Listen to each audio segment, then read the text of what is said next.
I think we just keep adding things, and then people will really relax throughout the meals, and then so they tend to stay longer. I think the whole atmosphere that night was wonderful, and people really enjoyed it, and so yeah, we'd have some extra courses along the way, so it makes the whole, I think all the guests were so relaxed, and yeah, it's just at all. I mean, like you said, it's people. When you created when the environment is so relaxed like that, and people are having a good time, and they're not worried about talking too loud, and they're not worried about not eating right or not using the right cutlery or anything like that. It's just people become very more relaxed. They tend to eat slower. They tend to have more conversation, and everything just kind of gets drawn out a bit longer. And yeah, it's like when you go to a friend's house and you're just having really good conversation, good dinner, and all of a sudden you look at your watch and like 6 hours have gone by, and you're just, whoa, I can't believe I was here that long. And I think this time you really feel like everything just gelled together. Not just like, I feel that the kitchen team was so supportive to execute it, and also support all our extra demands when we want to do something on top of what we were planning at the beginning. And we know we're changing different presentations, different plates. And also the service team was wonderful, so you don't feel like pressure. In a way, it's just it's flow. You just go. So, okay, let's change this. Let's add that. Okay, you know, and then you just pace yourself well. And I think you couldn't ask more than that. I think we both can feel it when everything goes well, and so. I said to him, I said, hey, you know, what about let's just do something extra. And if you don't feel comfortable, you won't do that. We'll say, hey, let's just keep it like that.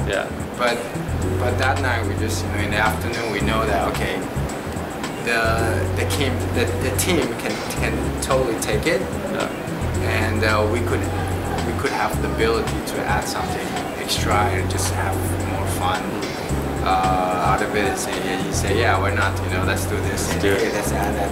So if you're not comfortable, you won't feel like doing something extra or it's so spontaneous. You will just stick with what you want to do and just keep it.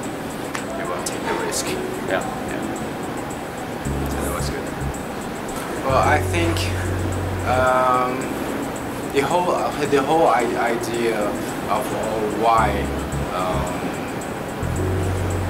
I decided to have raw in Taiwan, or as you said, bringing the concept of astronomy. I feel it's more of a lifestyle than focus on technique or try to put a price on everything that you put on the plate, or you know, it's more of a lifestyle to see what we have around us, not just produce, but also people, talents, and not just food itself, and you know, not just like, okay, this steak that I eat here and the steak over there is better than this, or it's more of just a lifestyle. You just come here and enjoy it. I'm happy that the other night the guests told us that you know what, I really feel that you have such a happy team, and they were so happy. You know, their voice there is even they're laughing in the kitchen is even louder than you can hear it in the kitchen, in the outside of the kitchen. It's wonderful, and it's very rare to have that in any other restaurants. You know, all these are, you know, the Taiwanese young kids, So I think it's very important that it's not a competition. It's just, can we look at it in a different way of dining? That's not just about competing price or produce or technique, but just you're providing another option of living. You know, I can come in and just have a coffee and I want to stay here for longer. And yeah, I think that's not only bringing in,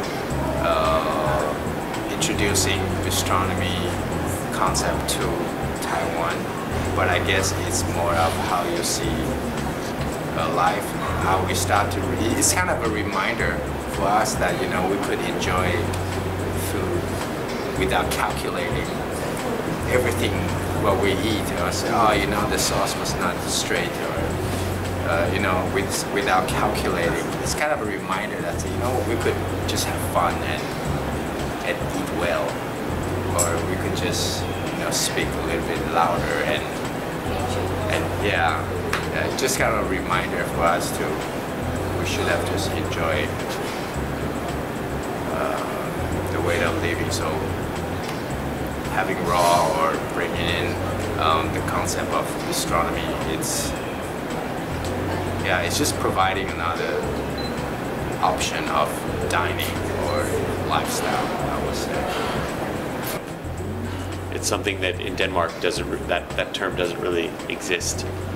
And so it was, for me, the way AMASS is and the style of the restaurant comes from a lot from my background, where I came from. I grew up in Southern California. It's relaxed. I grew up surfing, and my parents, their house was always very open to all my friends coming all the time, and so I really wanted the restaurant to have this feel. But at the same time, my whole career I've worked at very high-end restaurants, and so to try to fuse the first half of my life with the second half of my life into something that represented me as a whole was how AMASS kind of came about, and how the idea of it came about. So to cook very high-level food in a very relaxed atmosphere was, for me, the best representation of my personality if in a restaurant form. So, and I really think that a restaurant that wants to have any longevity or lifespan should represent the chef and be a big part of him. You should walk into the restaurant and you should feel, boom, this is, wow, I'm in Matt's restaurant. I'm at AMASS. This is a little piece of his life. You can see it in different parts of the restaurant. So that's how it came about to me, and it just happened to fit into the category now, gastronomy. So the one thing I also wanted to have Matt here, and then we bring this dinner together, is that I feel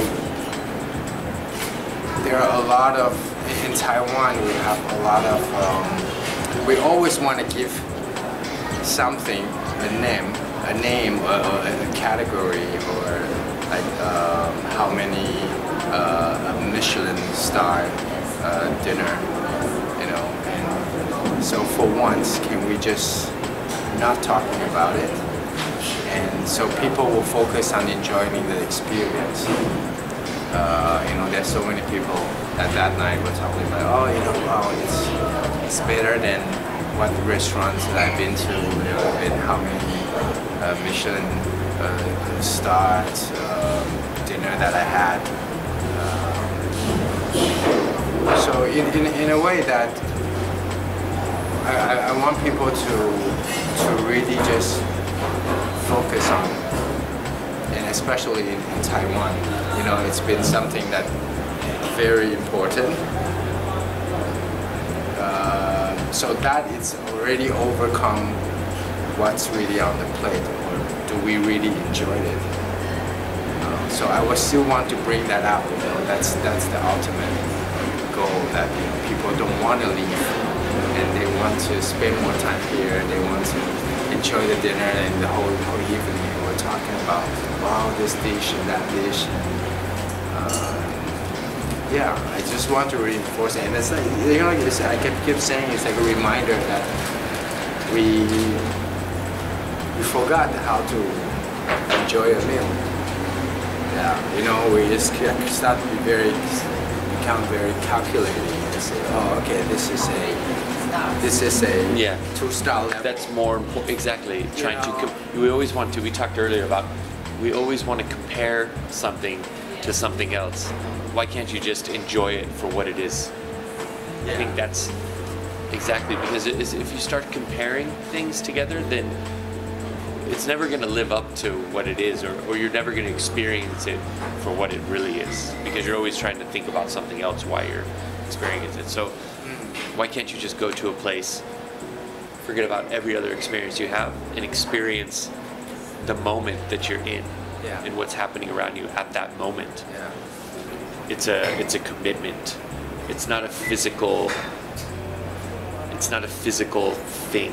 It's like you can't really put it into a box. It's about paying respect to where you are in the world, and the idea, what everyone else's idea of it is wrong. Everyone thinks it's about foraging, it's about growing your own vegetables, it's about all this. That's not a new idea. That's been happening for a long time. It's about respecting the products around you, and I think that there's been so much spotlight on it now because we're doing that in Scandinavia now. We're respecting the wild plants. We're using the local produce, where 5 or 10 years ago in Denmark and Scandinavia, all the chefs were looking to Italy and France and Spain for inspiration. But now we're looking in Scandinavia.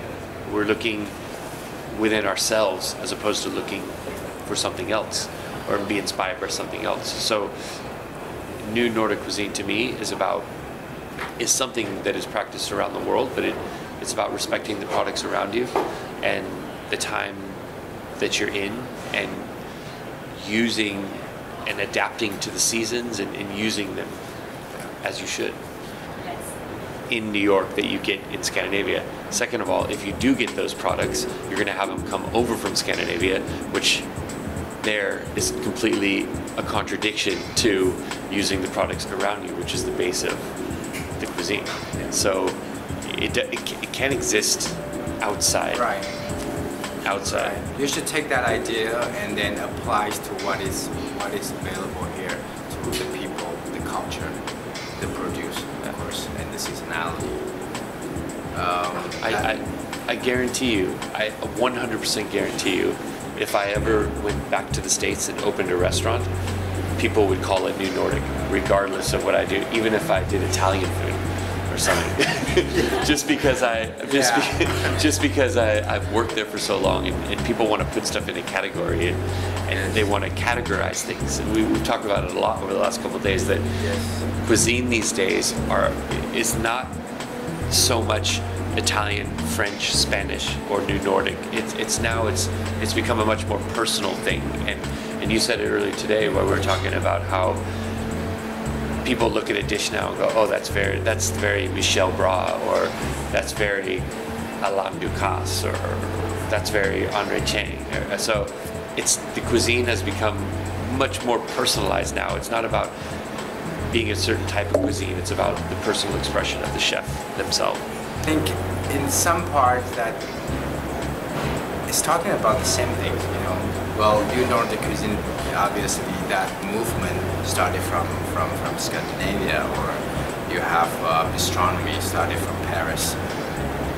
But actually they are all saying the same thing, is that you respect what you have, and then that has to start, or that style of cuisine is created from the lifestyle, the produce there, how you respect it, and with the experience or the technique from the chef, and inject each individual characteristic to it forms a cuisine that belongs there. So whether it's pastrami or whether it's new Nordic cuisine, it's an idea that we take that idea and it becomes the dish which belongs to here and nowhere else. About the culture and how people interact with each other, and that can really influence your cooking and your restaurant and different things. And so I think what I've taken away most from this trip is how proud people are here, or I shouldn't say it like that, how rich the culture is, and the people that I met, how much they want to showcase this and how much they want to bring back and kind of define what Taiwanese flavor is. Like, and flavor is not just about what you taste on your mouth, it's about what you experience as a whole. And the people that we were so fortunate enough to meet while we were here, they really are passionate about it, and they want to bring it to everyone. They want to bring it to the world. They want the world to see how much culture and how proud that people should be of where they live, and how proud the Taiwanese people should be of what's here, and not look outside the country, but look within the country, because there's so many things here that are amazing. I just feel that, we never really take time to appreciate what we have, and that is so important. It's just like today we went for a lunch and a tea ceremony, and he want us to just sit down and do nothing for meditate for 5 minutes before we appreciate the tea that is coming. It's the same thing. I feel like, we go to a place and we see what we want to see. We live here in Taiwan, but we never really take a good look at it. And, I feel like, yeah, I've been there. Yeah, I went there. But I feel we're not even as sensitive as a tourist or a visitor, when they really take time to embrace it and take it in and say, that's nice. Yeah, I feel we need to have that, and we need to start to love the place and appreciate, take time to enjoy it. Every place where we really take time to enjoy it, you found the beauty of it, and you get touched by such a rich culture that we have, and that's exactly what I've been saying. And then after I was away in Europe for so many years, and I come back to Asia, and I come back to Taiwan, and I realized that we have so many things, because you start to see things in a different perspective, and you realize we have such a beautiful people produce scenery and everything that when I used to live here, I don't go to these places and I don't appreciate that. I was just, it's there, and my eyes is looking out and I'm looking at it. So not just it's about cooking, and it's the same way that we live our life, whether we look in here and see what we have and we feel proud of it, feel good about it, or we just keep looking out and see what other people is doing. And so I'm happy that it's the first time for Matt to come to Taiwan, or on the way to Singapore and to here, to introduce Asia. We need to pack this rich culture into 2-3 days as a capsule, and let him swallow it, and explore in the body, and it's like overloaded. Yeah, it was going to take me when I digest. Yeah, I mean 10 days, 50 cents. Yeah, exactly. But I mean, it's going to be I'm going to get back home, and it's going to all kind of start to compute and I'll remember. And I took so many pictures, and I'll go back through the pictures and I'll look at one picture that will kind of ignite an emotion that I felt when I took the picture, and it's going to be